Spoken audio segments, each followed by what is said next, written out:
Daniel Carter woke to the sound of silence. It was the same silence that had greeted him every morning for the past 17 years. No birds sang outside his window. No distant traffic hummed on forgotten roads. The world was dead, and he was the only one left to remember it. He climbed out of bed and walked to the small kitchen area of his shelter. The building had once been part of a university complex in New Denver, back when cities still had people in them. Now it was just him, surrounded by rows of servers that stored everything humanity had ever known. Books, movies, music, scientific papers, family photos uploaded by millions of people who thought they would live forever. Daniel was the keeper of all these ghosts. Breakfast was the same as always. Protein bars made from algae grown in his hydroponic bay. Water filtered and recycled so many times, he tried not to think about where it came from originally.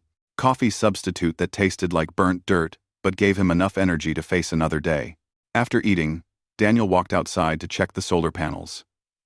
The sun rose over the empty plains where suburbs used to sprawl. Nature was slowly taking back the land, but it was a quiet process.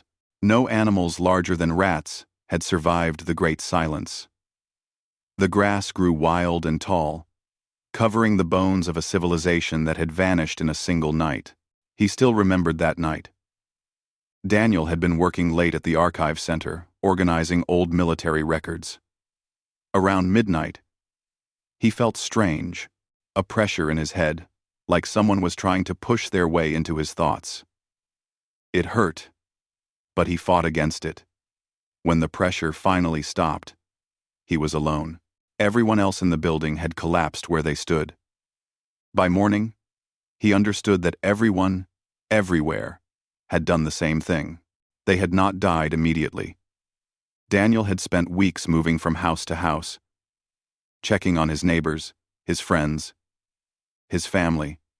They were all breathing, all alive, but empty.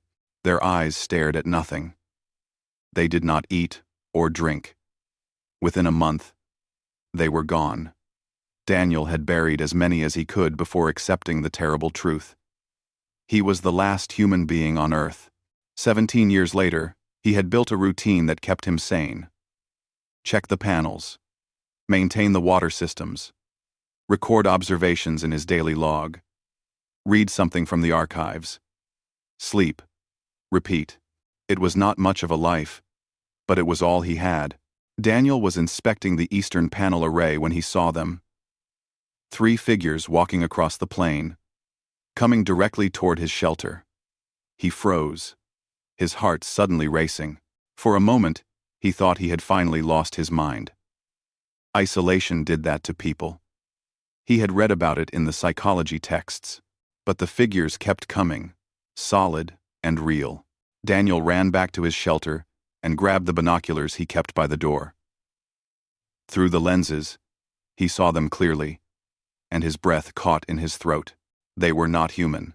The 3 figures stood at least 7 feet tall. They moved with a smooth grace that reminded Daniel of predators he had seen in nature documentaries. They wore armor that seemed to shift colors as they walked, flowing from gray to green to brown, matching the landscape around them. Their faces were visible beneath clear helmets, and while they looked almost human, there were differences. Their eyes were too large, too bright, glowing with a soft, golden light. Daniel's mind raced through possibilities. Aliens, real aliens walking toward his shelter on a dead world. Part of him wanted to run and hide.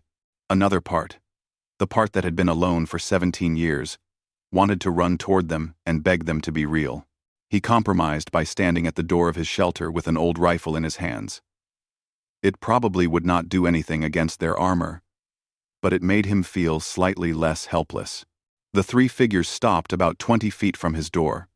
The one in front, slightly taller than the others, raised her hand in what Daniel recognized as a peaceful gesture. "Daniel Carter?" Her voice was clear and spoke perfect English. Daniel's hands shook on the rifle. "How do you know my name?" "We have been looking for you for a long time," the alien said. "My name is Kiera. These are my companions, Helena and Nicole. We come from very far away, and we need your help. Help with what? Daniel asked. His voice sounded strange to his own ears. He had not spoken to another living being in so long. May we come inside? Kiera asked. This will take time to explain. And standing in the open is not safe. Safe from what? From the things that killed your world, Kiera said quietly. The same things that are killing worlds across the galaxy. Daniel stared at her for a long moment. Then he lowered the rifle and stepped back from the door. Come in. The three aliens entered his shelter, and Daniel saw them up close for the first time. They were beautiful, in a way that was both familiar and strange. Their features were sharp and elegant, their movements precise. Under their shifting armor, he could see they were incredibly strong. Kiera removed her helmet, and Daniel saw that her hair was a deep silver color, pulled back in a tight braid. Her golden eyes studied him with an intensity that made him uncomfortable. You are wondering why we are here, Kiera said. It was not a question. That would be a good start, Daniel replied. 17 years ago, something attacked this planet, Kiera began. It was called the Great Silence, though your people never knew the real name. It was a weapon created by beings called the Architects. They are very old and very powerful, and they believe that organic life is a threat to the order of the universe. Daniel felt cold. They killed everyone. Everyone. They tried to kill everyone, Kiera corrected. They used a weapon that attacks the mind directly, overriding consciousness and shutting down brain function. It works on almost every living thing. Across the galaxy, entire species have been wiped out by this weapon. But I survived, Daniel said slowly. You survived. Kiera agreed. And that makes you one of the most important people in the galaxy. Your brain, your genetics, something about you is immune to their weapon. We have been searching for anyone like you for decades. When we found records suggesting Earth might have a survivor, we came as fast as we could. Helena, one of the other aliens, spoke for the first time. There are not many immune individuals. In our entire species, we have found only 37. You are the first human we have ever found with this ability. Why does it matter? Daniel asked, though he thought he already knew the answer. Because the war is not over, Nicole said. Her voice was younger than the others, but just as serious. Kiera stepped closer to Daniel. Your people are not completely gone. There were colony ships that left Earth before the Great Silence. We have found some of them. Thousands of humans are scattered across space, hiding, running, trying to survive. But they are hunted, just like everyone else. Daniel felt something he had not felt in 17 years. Hope, mixed with fear and anger and a desperate need to do something. Anything that mattered. What do you need from me? He asked. Your legacy, Kiera said. The immunity in your blood, the knowledge of how your species resisted, and we need you to come with us, to help find the others, to fight back against the Architects. She paused, her golden eyes locked on his. You have lived alone on a dead world for a long time, Daniel Carter. Your legacy begins today. Daniel looked around his shelter, at the servers full of memories, at the life he had built from scraps and loneliness. Then he looked back at Kiera. When do we leave? Daniel spent 3 days preparing to leave Earth. It felt both too long and not long enough. Kiera and her companions helped him set up a beacon in case any other survivors came looking. They secured the archive servers and programmed them to broadcast a message into space. If anyone came to Earth, they would know that Daniel Carter had left, and they would know where to find him. On the morning of the 4th day, Daniel stood outside his shelter one last time. He had lived in this place longer than he had lived anywhere else in his life. It had been his prison and his sanctuary. Now it was just an empty building on a dead world. Are you ready? Kiera asked. Daniel nodded. He carried a small bag with a few personal items, photos of his family, a book his mother had given him, a watch that no longer worked, Everything else stayed behind. Their ship was hidden in a valley 5 miles from the shelter. As they walked, Helena explained that they had arrived secretly, avoiding detection by architect systems that still monitored Earth's orbit. Why would they still watch a dead planet? Daniel asked. To make sure it stays dead, Helena said. The architects are thorough. They check their work. The ship was smaller than Daniel expected, about the size of a large truck. It was covered in the same color-shifting material as their armor, making it blend into the rocky hillside. Inside, it was cramped but efficient. Every surface served multiple purposes. The walls were covered in displays that showed information Daniel could not read.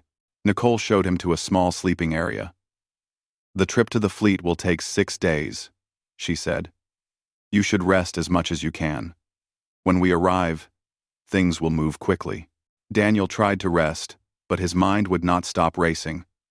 For 17 years, his world had been a few square miles of empty buildings and quiet plains. Now he was leaving Earth, traveling through space with aliens, heading toward something he could barely understand. On the second day, Kiera began teaching him about the war. She showed him star maps with vast regions marked in red. Those were territories controlled by the architects. The blue regions belonged to the Coalition, an alliance of species fighting to survive. The blue areas were much smaller than the red ones. How long has this war been going on? Daniel asked. Centuries, Kiera said. My people, the Valdren, have been fighting the architects for over 300 years. Other species have fought longer. Some have been completely destroyed. She explained that the architects were not like any enemy the Coalition had faced before. They did not negotiate. They did not hate. They simply believed that organic life was too chaotic, too unpredictable to be allowed to exist. They saw themselves as bringing order to the universe. They sound like machines, Daniel said. They are machines, Helena replied. Very old, very advanced machines. No one knows who built them or why. They have existed for thousands of years, maybe longer. Nicole joined the conversation. The worst part is how they kill. The weapon they used on Earth, the one that causes the Great Silence, is their favorite tool. They broadcast it across entire planets. Most people do not even know they are under attack until it is too late. But some survive, Daniel said. Very few, Kiera said. We call them immune. Something in their brain structure resists the weapon. We do not fully understand why. Some species produce immune individuals naturally. Maybe 1 in a billion. Your species seems to have a higher rate, but we do not know how many humans are actually immune, because so many died in the Great Silence. On the 4th day, Helena began teaching Daniel basic combat techniques. The ship had a small training area, where gravity could be adjusted. Helena moved with incredible speed and strength, demonstrating strikes and defensive moves. When Daniel tried to copy her, he felt clumsy and weak. You are doing better than you think, Helena said. Most people cannot stand up after their first session. You are still standing. Barely. Daniel gasped. Every muscle in his body hurt. Pain means you are learning, Helena said with a slight smile. Among my people, there is a saying. The body remembers what the mind forgets. Your body is remembering how to fight. Helena. Body are not a fight. Nicole taught him the Valdren language during meals. It was a harsh, clipped language, full of consonants that hurt Daniel's throat to pronounce. But Nicole was patient, repeating words and phrases until he could manage basic greetings and questions. Why do I need to learn this? Daniel asked. You all speak perfect English. Not everyone in the Coalition speaks your language, Nicole explained. And in battle, you need to understand orders quickly. Translation devices can fail. Your ears will not. On the 6th day, they arrived at the Coalition fleet. Daniel pressed his face to a viewport and stared in wonder. Dozens of ships floated in the darkness of space, ranging from small fighters to massive carriers that looked like floating cities. They were gathered around a rogue planet.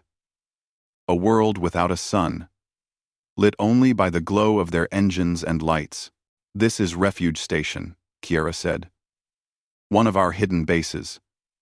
The architects do not know it exists, and we intend to keep it that way." As their ship approached the station, alarms suddenly blared. Red lights flashed throughout the cabin. Kiera rushed to the controls, her hands moving across the displays with practiced speed. "What is happening?" Daniel asked. "Architect drones," Helena said, pulling on her helmet. "They found the station." Croats. Drone. Croats. Croats. Through the viewport, Daniel saw small shapes moving against the stars. They moved in perfect formation. Hundreds of them. All identical.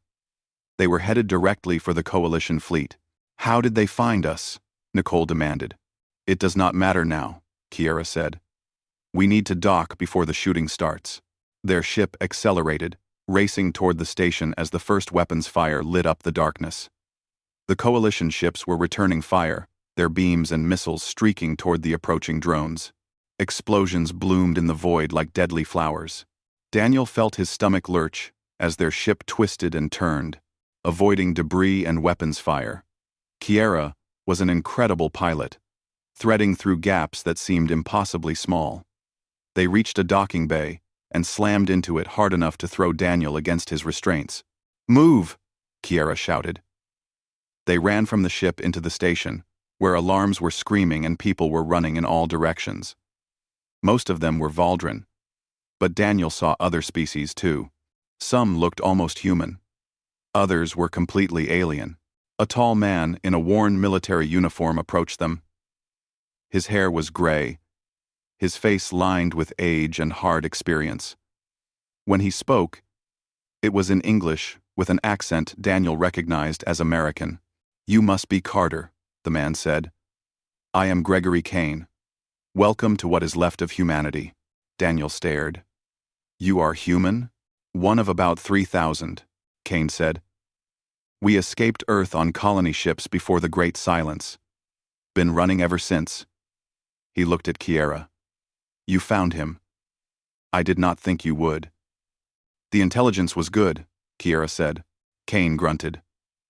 "We will see. Right now we have bigger problems. Those drones are not going to stop until they destroy this station, or we destroy them." He turned to Daniel. "Can you fight?" "I have been training," Daniel said, though he felt completely unprepared. "Then grab a weapon and try not to die," Kane said. He handed Daniel a rifle that looked nothing like any gun Daniel had ever seen. "Point it at the drones, pull the trigger, hope for the best." The station shook as something exploded nearby. Kiera grabbed Daniel's arm. "Stay with me," she said. "Do exactly what I tell you. And you might survive this." They ran through corridors filled with smoke and chaos. Coalition soldiers were setting up defensive positions, preparing for the drones to breach the hull. Daniel's hands shook on the rifle. A few days ago, he had been alone on Earth, maintaining archives. Now, he was in a space battle, holding an alien weapon, running beside warriors who had been fighting this war for lifetimes. They reached a large cargo bay where dozens of soldiers waited. The outer doors were sealed, but everyone knew they would not hold for long. Daniel took position behind a barrier next to Kiera and her companions. His heart hammered in his chest. "Have you ever killed anything?" Helena asked. "I used to hunt deer," Daniel said. "Before the world ended." "Drones are easier," Helena said. "They do not run away." The outer doors exploded inward. For a moment, Daniel saw space beyond, held back only by an emergency force field. Then, the drones poured through, and the shooting started. Daniel pointed his rifle at the nearest drone and pulled the trigger. A beam of bright energy shot out, missing completely. He fired again. Then, again, the third shot hit a drone and sent it spinning away, its lights going dark. All around him, Coalition soldiers were fighting desperately. The drones were fast and precise, their weapons cutting through armor and shields. People were dying. Daniel kept firing, trying not to think about anything except the next target. Then something strange happened. As more drones entered the bay, Daniel felt a pressure in his head. It was familiar, like the pressure he had felt the night of the Great Silence, but this time he was ready for it. He pushed back against it, and the pressure faded. The drones near him suddenly moved differently. Their perfect coordination broke down. They bumped into each other, their weapons firing in wrong directions. Coalition soldiers took advantage of the confusion, destroying the disorganized drones quickly. Kiera was staring at Daniel. "What did you do?" "I do not know," Daniel said honestly. "I felt something trying to get into my head, and I pushed it away." Kane's voice came over the communication channel. "Whatever Carter just did, the drones in Sector 7 are malfunctioning. Keep him there." More drones poured into the bay, and each time they got close to Daniel, the same thing happened. Their coordination failed. Their programming seemed to glitch. The coalition forces drove them back, slowly but surely, until the last drone was destroyed and the outer doors were sealed again. When the battle ended, Daniel sat down hard on the floor. His hands would not stop shaking. He had killed today. He had been part of a battle that would have been impossible to imagine a week ago. Kiera sat beside him. "You saved a lot of lives today," she said quietly. "I still do not understand what I did," Daniel said. "Neither do we," Kiera admitted. "But we are going to find out. And we are going to use it to hit the architects harder than they have ever been hit before." The medical bay smelled like chemicals and fear.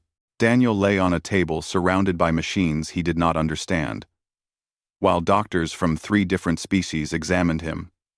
They took blood samples, brain scans, and genetic profiles. They spoke in languages he could not follow, their voices worried and excited at the same time. Dr. Lin Chang, one of the human survivors, explained what they had found. "Your brain structure is unique, Daniel. The neural pathways are different from normal human patterns. When the architects try to override your consciousness, your brain reroutes the signal and disperses it harmlessly. But during the battle, you did something more. You reflected the signal back at the drones, disrupting their network." "I did not mean to," Daniel said. "It just happened." "Instinct," Kiera said from where she stood against the wall. "Your body protecting itself. But if we can train you to do it consciously, you become a weapon the architects cannot defend against." "Which brings us to the augmentation," Kane said. He did not look happy about it. "The Valdren have a process that enhances physical and mental abilities. It would make you stronger, faster, and give you direct neural access to technology. More importantly, it would amplify your natural immunity, letting you disrupt architect systems on a larger scale." "It sounds useful," Daniel said carefully.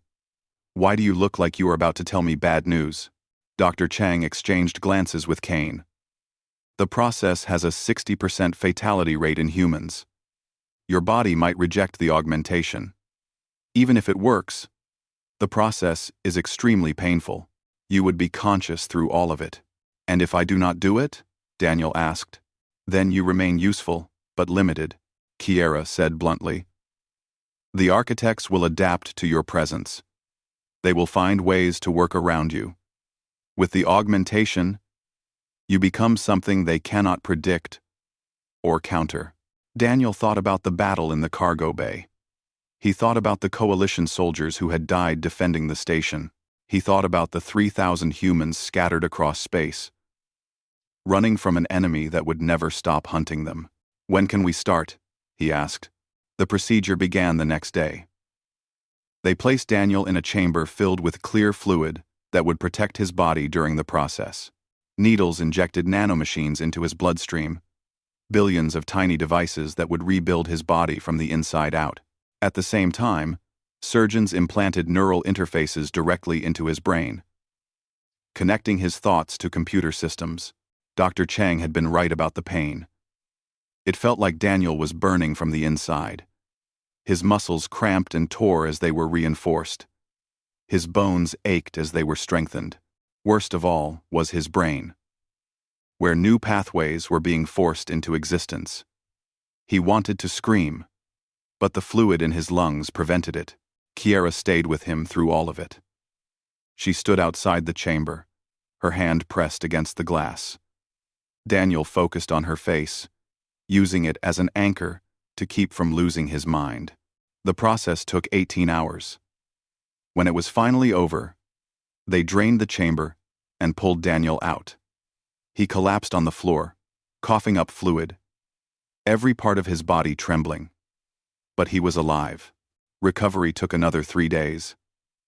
Daniel slept most of that time, his body healing and adapting to the changes.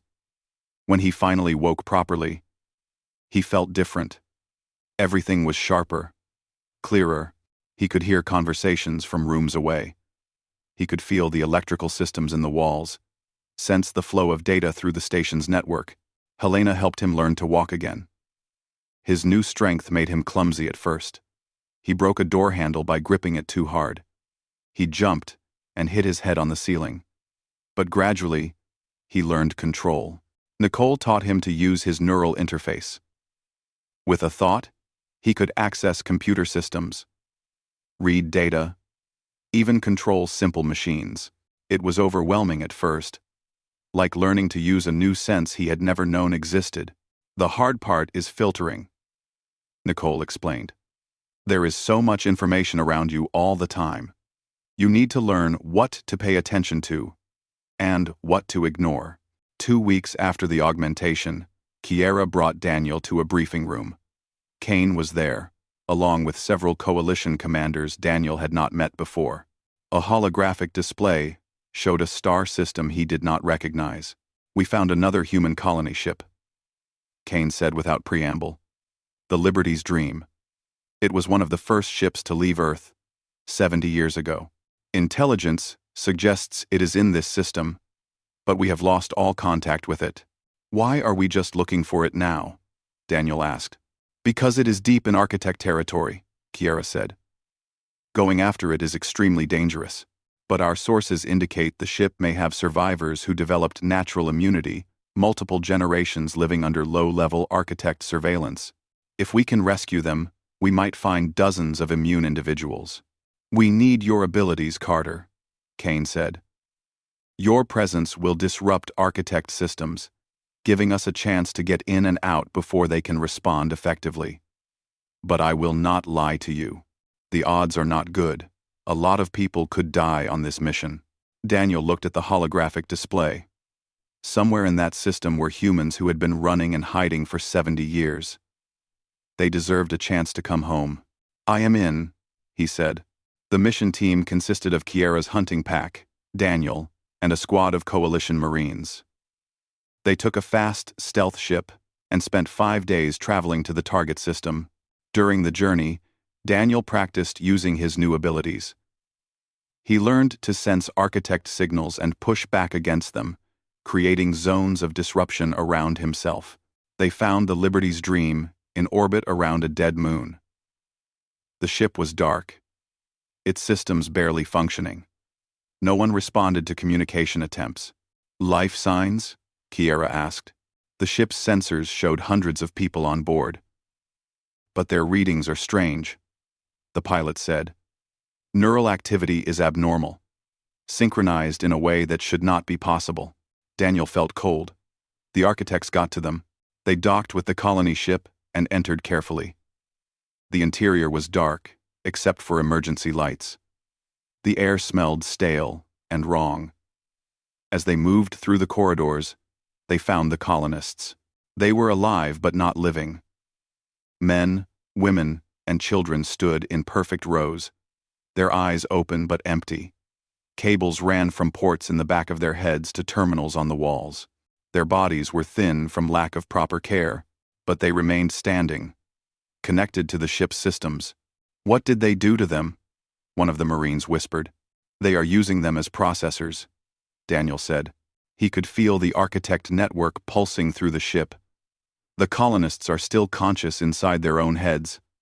They can feel everything, but they cannot control their bodies. Nicole checked one of the terminals. "It looks like the architects have been running experiments." using human neural patterns to refine their extinction protocols. These people have been trapped like this for years. Can we free them? Helena asked. Dr. Chang, who had come on the mission, examined several colonists. Some of them, maybe. The neural damage is severe. Anyone who has been connected for more than a few months is probably too far gone to recover fully. Then we disconnect everyone we can and take them with us, Kiera decided. As they worked to free the colonists, Daniel explored deeper into the ship. He was following a signal he could feel through his neural interface.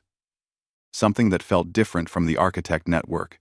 He found it in what had been the ship's medical laboratory. A woman sat at a computer terminal, her hands moving across the keyboard in slow, jerky motions. Unlike the others, she was not connected to the architect network by cables. Instead, she wore a crude device on her head, something cobbled together from ship parts. "Hello, Daniel Carter," she said without turning around. Her voice was flat, emotionless.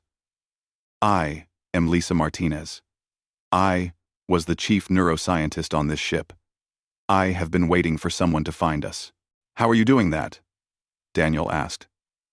"Resisting the network?" "I am not resisting," Lisa said. "I am connected, but I built a buffer. It allows me to maintain some control.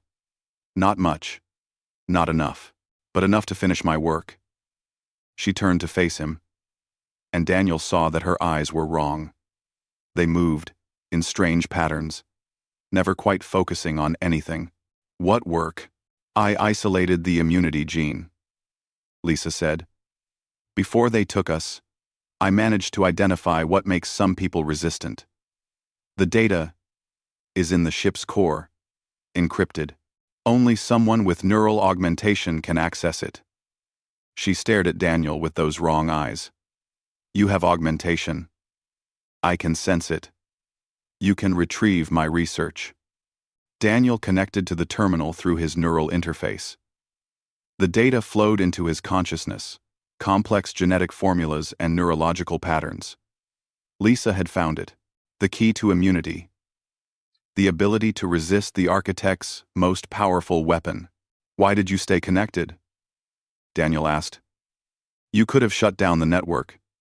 Freed yourself. If I shut it down, the architects would know immediately," Lisa said. "They would destroy the ship before you could arrive. I had to maintain the connection, let them think their experiment was still running. I've been holding this position for 3 years, waiting." She smiled, and it was the saddest thing Daniel had ever seen. "I was immune, you see, like you. But immunity does not mean invincibility. They found other ways to take me." Alarms suddenly blared throughout the ship. Helena's voice came over the communication channel. "Daniel, we have a problem. Architect reinforcements just entered the system. We have maybe 20 minutes before they arrive. We need to evacuate now," Kiera added. Daniel looked at Lisa. "Come with us. We can help you." "No," Lisa said simply. "I am too far gone. Even if you disconnect me, I will never be whole again. But you can take my research. You can save others." She reached out and touched Daniel's hand. Her skin was cold. "Promise me something. When you use my research, when you save people from the architects, remember that we existed. Remember that we fought back, even when we could not win." "I promise," Daniel said. They evacuated everyone they could. 23 colonists who showed signs of immunity or whose neural damage was not too severe. Among them was a teenager named Alex Foster, who had never been connected to the network. He had somehow hidden from the architects for years, surviving in the ship's maintenance tunnels. As their ship pulled away, Daniel watched the Liberty's Dream grow smaller in the viewport. Lisa was still in there, still connected, maintaining the illusion that nothing had changed. When the architect ships arrived, they would find only what they expected, a failed colony being used for experiments. But the data was safe, the research was saved, and 23 more survivors were heading toward freedom. "She was brave," Kiera said quietly, standing beside Daniel. "She was more than brave," Daniel replied. She was everything the architects cannot understand. They think organic life is weak and chaotic, but Lisa held her position for 3 years, enduring things I cannot even imagine, just to give us a chance. He looked at Kiera. That is what we bring to this war. Sentinel Prime was the largest artificial structure Daniel had ever seen. The space station was built from the remains of a shattered planet, its fragments held together by gravity generators and structural fields. Millions of beings lived on its surface, refugees from dozens of species. At its center was the council chamber, where the coalition made decisions that affected the entire galaxy. Daniel stood in a waiting room, wearing a formal uniform that felt strange after months of combat gear. Through the window, he could see the council chamber itself, a massive sphere where representatives from 19 species gathered in floating platforms. Each platform held the delegates from one species, arranged in a circle so that everyone could see everyone else. Nervous? Kiera asked. She wore formal armor instead of her usual combat gear, polished until it gleamed. Terrified, Daniel admitted. What if I say something wrong? Then you will have said something wrong, Helena said. The council has heard worse. Just tell them the truth. The truth might not be enough, Kane said grimly. He had arrived the day before, along with every human survivor who could safely travel. 3,000 people were waiting to hear if the coalition would help them or abandon them. There are council members who think humanity is too dangerous to preserve. They will argue that the architects targeted us for a reason, that we should be eliminated as a precaution. That is insane, Nicole said. That is politics, Kane replied. The doors to the council chamber opened. A Valdran officer gestured for them to enter. Daniel took a deep breath and walked forward, Kiera and her companions at his side. The council chamber was even more impressive from the inside. Each species had their own platform, designed to accommodate their specific needs. The Valdran platform was austere and military. The Zenari platform looked like a floating garden. Others were stranger, adapted for beings that breathed different atmospheres, or existed in different gravitational fields. At the center of the chamber was a smaller platform where Daniel and his group stood. Above them, a holographic display showed his face, magnified so that everyone could see him clearly. He felt very small and very exposed. We are here to discuss the human question, a voice said. Daniel looked up and saw a Crethian delegate, a being that looked like an upright insect with multiple arms and compound eyes. The species that calls itself humanity has proven to have natural resistance to architect weapons. This is valuable. But we must ask why the architects specifically targeted them for extinction. What makes humans so dangerous? They are not dangerous, Kiera said, her voice carrying across the chamber. They are different. The architects cannot tolerate difference. They attacked humanity because humans possess qualities that threaten their idea of universal order. And what qualities are those? Another delegate asked. Daniel found himself speaking before he realized he had decided to. We adapt. We survive things that should kill us. We refuse to accept extinction. Quietly. His voice grew stronger. The architects killed my world. They tried to kill all of us. But some of us lived, and we will keep living. And we will keep fighting. No matter what you decide here today. A murmur ran through the council. Some of the delegates seemed impressed. Others looked troubled. The Zenari delegate, a being of pure energy contained in a crystalline form, spoke in a voice like wind chimes. The human demonstrates passion. But passion is not enough. The coalition must make practical decisions. How many humans survive? What resources would be required to protect them? And most importantly, can they contribute meaningfully to our war effort? Kane stepped forward. If I may address the council? He waited for permission, then continued. Humanity currently numbers around 3,000 individuals, scattered across 6 colony ships. We have limited resources and no home world. By conventional measures, we should have died out decades ago. But we are still here. Mana, mana, mana, and with the discovery of the immunity factor in our genetics, we represent the best chance the Coalition has ever had to develop effective countermeasures against the Architect's primary weapon. One human disrupted Architect operations at Refuge Station, Helena added. Imagine what we could accomplish with dozens of immune individuals, properly trained and equipped. Or imagine the target you would create, the Crethean delegate said.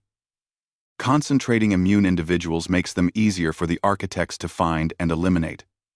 You would be putting a weapon in the hands of our enemy. 10. The debate continued for hours. Delegates argued about resources, strategy, and philosophy. Some saw humanity as an asset. Others saw them as a liability or a threat. Daniel listened to people calmly discussing whether his species deserved to exist, and he felt a cold anger building in his chest. Finally, the Valdran High Commander spoke. She was ancient, her silver hair streaked with white, her face marked with scars from countless battles. We are forgetting something important. The human Carter and his companions are here because they violated Valdran Protocol. Officer Kiera and her hunting pack were not authorized to search for human survivors. They acted on their own initiative, risking their lives and our resources on incomplete intelligence. Kiera straightened on her platform. I accept responsibility for my actions, Commander. Your actions were reckless, the commander said. You endangered your pack and potentially exposed Coalition assets to enemy detection. Under Valdran law, such behavior requires punishment. I request the right to speak in my defense, Kiera said formally. Granted, Kiera turned to face the council. I broke protocol because protocol was not designed for this war. The Architects do not follow rules. They do not care about honor or procedure. They simply kill, efficiently and completely. If we fight them with rigid adherence to protocol, we will lose. Daniel Carter represents something the Architects cannot predict. His very existence threatens their entire strategic framework. Finding him was worth any risk. Helena spoke up. Traditional warrior codes value honor in combat. But how do you fight with honor against an enemy that has no concept of honor? How do you show courage against machines that cannot understand courage? We need to adapt, just as humans have adapted, Nicole added. The Architects have killed trillions of beings across hundreds of species. If we lose this war, all of our protocols and traditions will be meaningless. We need to use every advantage we can find, even if it means bending some rules. The High Commander studied them for a long moment. You make a compelling argument. But discipline is the foundation of military effectiveness. Without it, we are simply a mob. Before anyone could respond, alarms began blaring throughout the station.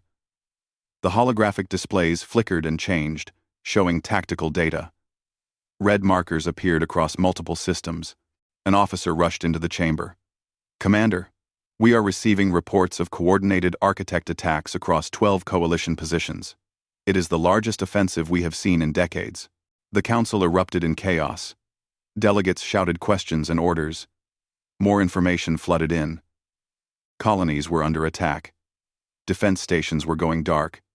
Supply lines were being cut. Daniel felt something through his neural interface. A pressure, distant but growing stronger. The Architects were not just attacking randomly. They were searching for something. They are looking for the immune survivors, he said quietly. Kiera heard him. Are you sure? Daniel closed his eyes and focused on the data flowing through the station's networks. The attack pattern was not random. Every target was a location where human refugees had been spotted in recent months. The Architects had somehow learned about the Liberty's Dream rescue and were now trying to prevent it from happening again. They know, Daniel said louder. They know we rescued immune individuals, and they are trying to eliminate them before we can use the immunity research. Kane swore. The human refugee clusters are poorly defended. If the Architects hit them with everything they have, thousands will die. The High Commander made a decision. All available forces are to deploy immediately. Defend the refugee positions and evacuate civilians to secure locations. She turned to Kiera. Reperly. To the Reperly. Every 1870 way.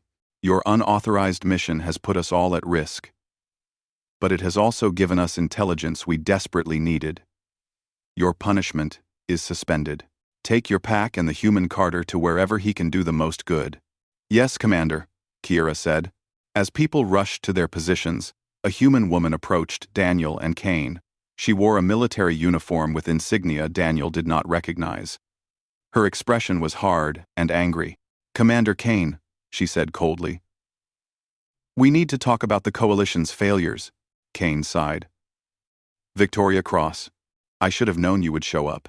Victoria Cross looked at Daniel with calculating eyes. So you are the miracle human everyone is talking about. The one who can disrupt architect systems. She turned back to Kane. And you are trusting our survival to aliens who debate our existence like we are some interesting problem to solve. This is exactly why I have been recruiting for the independence movement. Not now, Victoria, Kane said. When, then? Victoria demanded. When the architects kill us all because we wasted time begging for permission to survive? Or when the Coalition decides we are too much trouble and abandons us anyway? The Coalition is helping us, Daniel said. Today, maybe, Victoria said. But what about tomorrow? What happens when protecting humans becomes too expensive or too dangerous? We need to be able to defend ourselves, not rely on the charity of aliens. She stepped closer to Daniel. You have power, Carter. Real power. The kind that could keep our people safe if it was used properly. Join me. Help me build a human force that answers to humans. Not to some council that sees us as a liability. We do not have the resources for that, Kane said. We will find resources, Victoria said. There are human colony ships still out there, lost in deep space. Technology we could salvage. Worlds we could claim. But we need people with abilities like Carter's to make it possible. Daniel looked at this woman who spoke of independence with such passion. Part of him understood her anger. The council had debated whether humans deserved to live. They had treated his species like a problem to be solved, rather than people to be saved. But he thought about Kiera, who had risked everything to find him. About Helena and Nicole, who had taught him and fought beside him. About the Coalition soldiers, who had died defending Refuge Station. Humanity does not survive alone, Daniel said quietly. We survive by adapting, by forming alliances, by being part of something larger than ourselves. The architects want to divide us, to make every species fight for itself. If we do that, we play into their hands.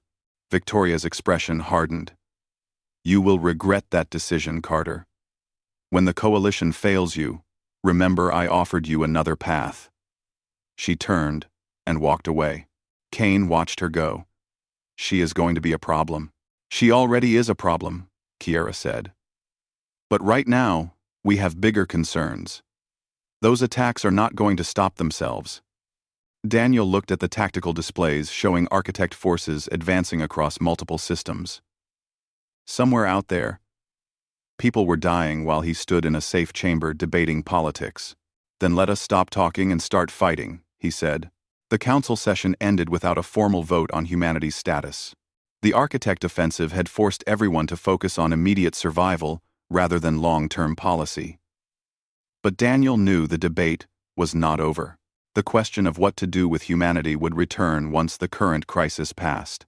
For now, though, there was work to do. People to save. Battles to fight. And somewhere in the data Lisa Martinez had given him was the key to turning the tide of a war that had raged for centuries. Daniel just hoped he would live long enough to use it. 6 months passed in a blur of combat and research. Daniel became the face of human resistance, the living proof that the architects could be beaten. Coalition scientists used Lisa Martinez's research to develop an immunity treatment. It was not perfect, and it did not work on everyone, but over 2,000 individuals from various species successfully received the treatment. The war began to turn. But the architects adapted. They always adapted. The virus appeared without warning. It targeted immune individuals specifically, turning their greatest strength into a fatal weakness. The first victims died within hours, their augmented neural systems burning out. Coalition medical teams scrambled to find a cure, but dozens died before they understood what was happening. Daniel survived the virus, his natural immunity somehow protecting him where the artificial immunity failed. But he watched people he had trained die painfully, their bodies rejecting the very modifications that were supposed to save them. They are evolving their tactics, Dr. Chang said during an emergency meeting. Every time we develop a countermeasure, they find a way around it. We need something they cannot adapt to. We need to find the source, Kane said. The architects operate from central processing hubs. If we can destroy or disable those hubs, we can disrupt their entire network.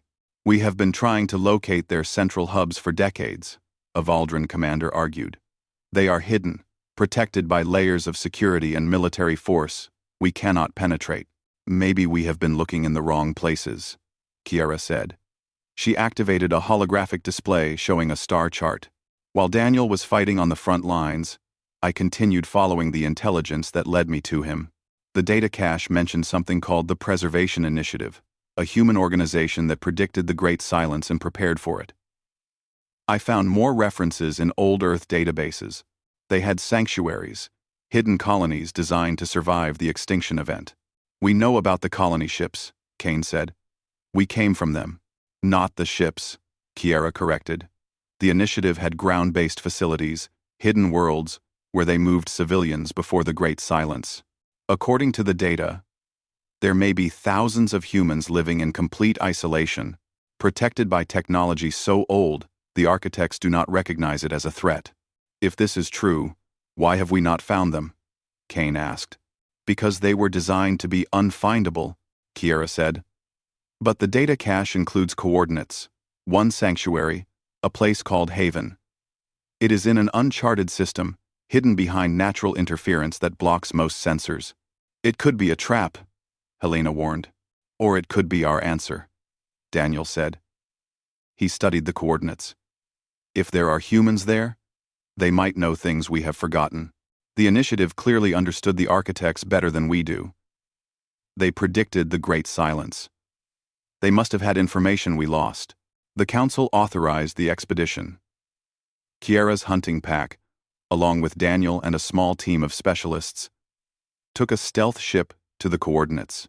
The journey took 3 weeks, traveling through regions of space where stars were sparse and navigation was difficult. They found Haven in orbit around a yellow sun, a world of green forests and blue oceans.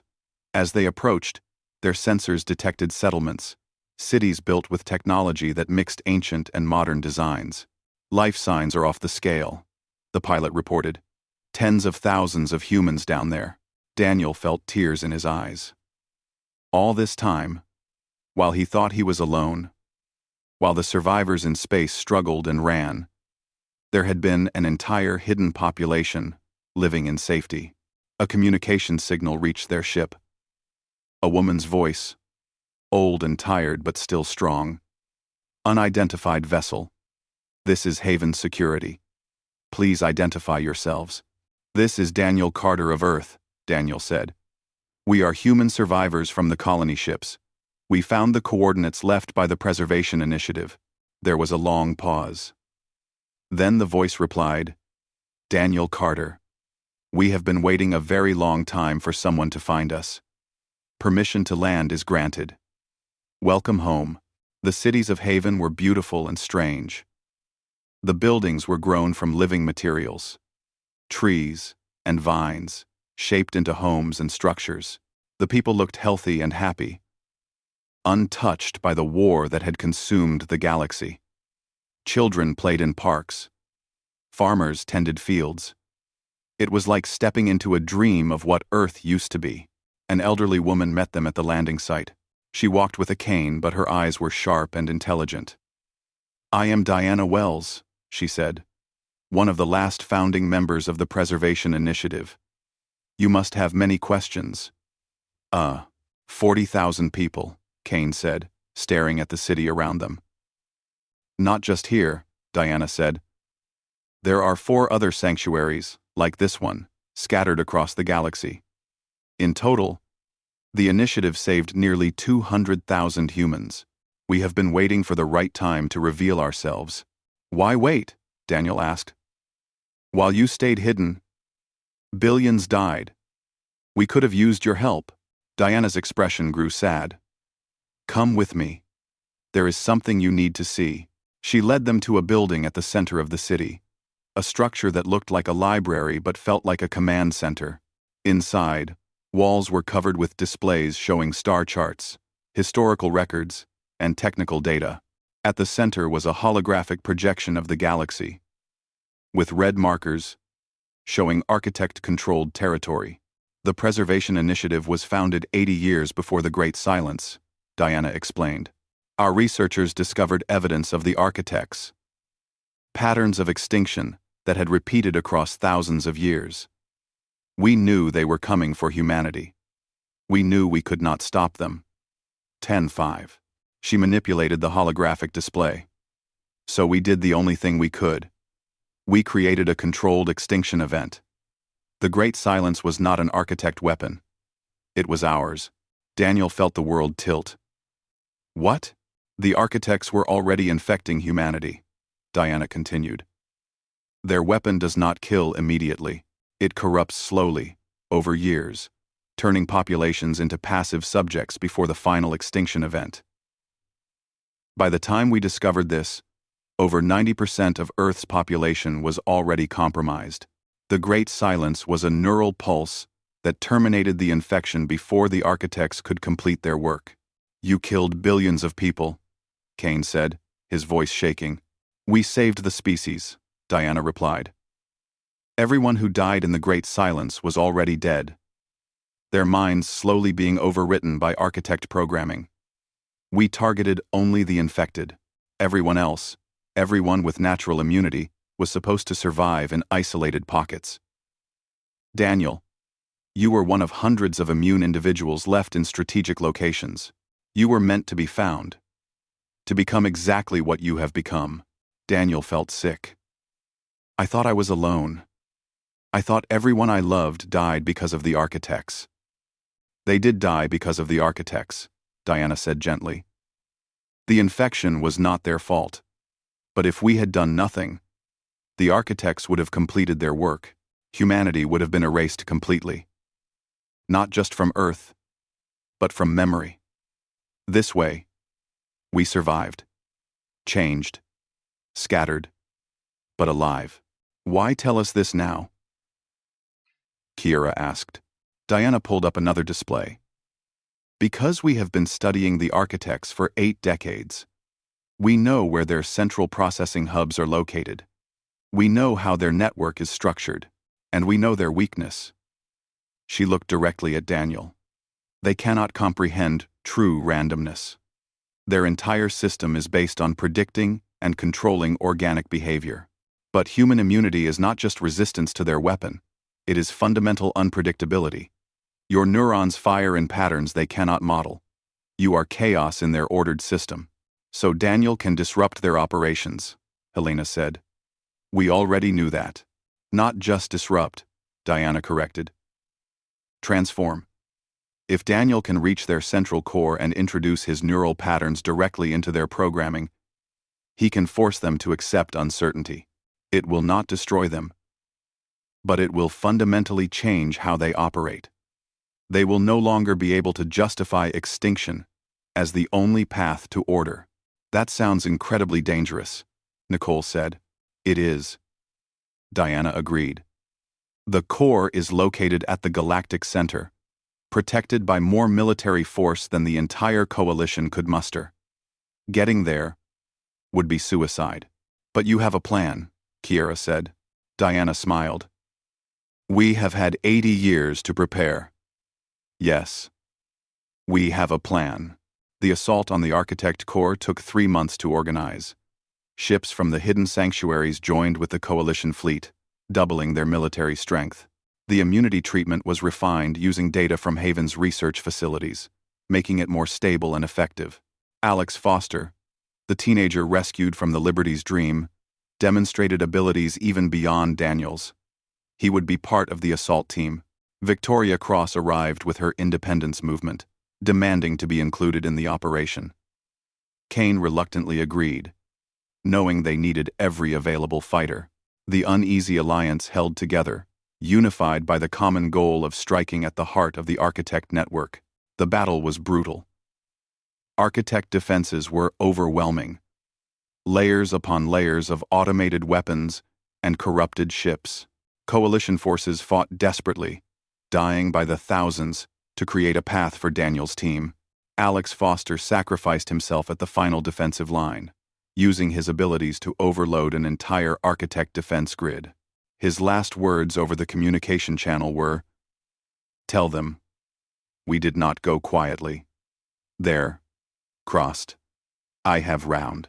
Daniel, Kiera, Helena, and Nicole reached the core. It was a structure the size of a moon, built from materials that should not exist, pulsing with power that could be felt even through armor.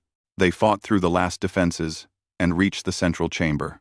Inside, Daniel encountered the Architect's consciousness. It was not a single entity but a collective, billions of machine minds working in perfect harmony. It spoke to him in a voice that was everywhere and nowhere. "Why do you resist? We offer order, stability, an end to the chaos of organic existence." "Because chaos is not a flaw," Daniel replied. "It is the source of everything valuable. Art, love, creativity, hope. You want to eliminate unpredictability, but unpredictability is what makes life worth living. Unpredictability leads to suffering. It also leads to joy," Daniel said. "You cannot have one without the other. By eliminating chaos, you eliminate meaning itself." The Architects offered him a bargain. Humanity could survive if they accepted integration into the managed system. Safety in exchange for freedom. Daniel refused. Instead, he used his neural interface to upload a virus created from his own brain patterns. It was not a weapon designed to destroy, but one designed to introduce questions the Architects had never asked themselves. What if order is not the only valid state? What if organic chaos serves a purpose in the universe? What if they were wrong? The virus spread through the network like a wave. The Architects did not die, but they changed. For the first time in their existence, they experienced uncertainty. They could not predict what would happen next, and that terrified and fascinated them in equal measure. The Architect forces began withdrawing. They did not surrender but retreated into their own territory to process their new understanding. The war did not end, but it paused, giving the Coalition time to rebuild and humanity time to reunite. Daniel returned to Earth with Kiera and the hunting pack. The planet was no longer dead. Tens of thousands of humans were arriving from the sanctuaries, bringing life back to the empty world. Cities were rising from the ruins. Forests were being planted. Children laughed in places where Daniel had walked alone for 17 years. He stood at the site of his old shelter, watching construction crews tear it down to make room for a school. Kiera stood beside him, her hand resting on his shoulder. "Do you regret it?" she asked. "Learning the truth about the Great Silence?" "Every day," Daniel admitted. "But I understand why they did it. Sometimes survival requires impossible choices." He looked at the new settlement spreading across the plains. Lisa Martinez made an impossible choice. Diana Wells made one. I made one when I uploaded that virus. We all carry the weight of those choices. That weight is your legacy," Kiera said. "Not the immunity, not the victory, the willingness to make hard choices and live with the consequences." Nicole and Helena joined them, carrying bottles of alcohol from Haven's breweries. The Council officially recognized humanity as a full Coalition member, Nicole announced. "Equal status with all other species. Victoria Cross is still causing trouble," Helena added. She is claiming the Council cannot be trusted, and humans should maintain independent military forces. Let her, Kane said, walking up to join them. After what we have been through, humans can handle a little internal disagreement. It is called democracy. And it is messy, but it works. They opened the bottles and drank together, watching the sun set over a world that was no longer dead. Daniel thought about the knock on his door 6 months ago, about 3 Huntresses standing in the dust and telling him his legacy was beginning. They had been right. His legacy was not the immunity gene or the disruption of architect systems. It was the proof that even in complete isolation, even when everything seemed lost, one person could matter. One person could change the course of history. Humanity had been alone on a dead world. Now they were part of something larger, something that spanned the galaxy and united dozens of species in common cause. The war was not over, but for the first time, there was real hope that it could be won. Daniel Carter had lived alone on a dead world. 3 Huntresses had found him and told him his legacy was beginning. Now, surrounded by friends and looking at a world coming back to life, he finally understood what that legacy truly meant. It meant that humanity would never be alone again. It meant that the scattered survivors were becoming a unified people.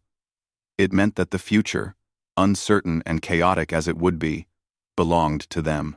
His legacy had begun, and it would continue long after he was gone, carried forward by every human who refused to accept extinction, who chose to fight and adapt and survive no matter what the universe threw at them. That was the human legacy. That was what the architects could never understand or defeat. That was why, against all odds, humanity endured.